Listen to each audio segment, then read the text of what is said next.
मेरा माजी हाल मुस्तकबिल मेरा मसला है, वो मुझ पे छोड़ दे। मेरे जैसे बात। ओह वाह, तो लोग अब तक उसे ढूंढते ढूंढते तुम तक ही पहुंचते हैं।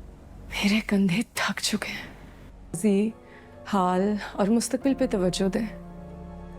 कि मैं आप जैसी हूँ, कि मैं किसी के निकाह में हूँ और किसी और से के सामने उठ रही हूँ, बैठ रही हूँ, चल रही हूँ, फिर रही हूँ, लेकिन आपको फिर भी वही ड्रामा सीरियल ए इश्क के जुनून के आने वाले एपिसोड में आप लोग देखेंगे एमन इस बार जानबूझकर राहिम की ज़िंदगी बर्बाद करने की पूरी कोशिश कर रही है। लेकिन राहिम जो कि एमन की हर तरह से उसकी इज्जत बताने की कोशिश कर रहा है, लेकिन एमन को अभी भी यही लगता है कि मेरा कसूरवार राहिम है और राहिम मेरे साथ इतना अच्छा बनने का ड्रामा क्यों कर रहा है।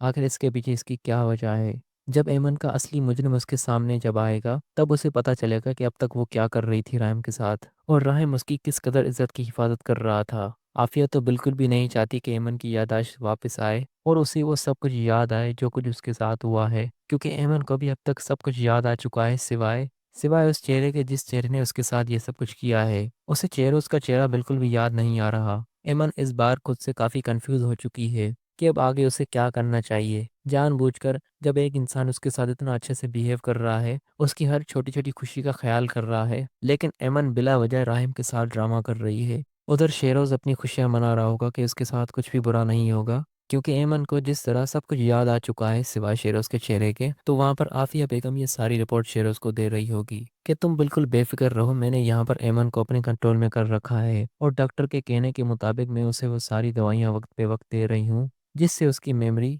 जल्दी उसे कुछ भी याद ना आए। लेकिन एमन के साथ इस तरह के मामलात होते रहते हैं, उसे वक्त ब वक्त कुछ ना कुछ याद आता ही रहता है। फिर बिल आखिर उसे ये भी याद आ जाएगा कि उस रात वहाँ पर राहिम नहीं बल्कि शिरोज था ये सब कुछ करने वाला, और राहिम तो बाद में पहुंचा था एमन की जान बचाने के लिए। जब एमन की कन्फ्यूजन यहाँ पर क्लियर हो जाएगी कि जो उसके साथ अभी मौजूद है वो उसकी इज्जत का मुहाफिज है और जिसने उसके साथ ये सब कुछ किया है वो कोई और चेहरा है। लेकिन जब एमन को यह सब कुछ याद आने लगेगा बिल्कुल ठीक तरह से, तो आफिया को पता चल जाएगा कि एमन को कुछ याद आ रहा है। वो उसी वक्त उसे उल्टी सीधी दवाइयाँ देकर उसे कुछ याद करने से दोबारा रोक देगी और एमन भी काफ़ी मजबूर हो जाएगी कुछ याद करने के लिए। लेकिन इस बारे में राहिम को मालूम नहीं होगा कि एमन के साथ क्या कुछ चल रहा है और एमन आजकल कौन सी दवाइयाँ खा रही है।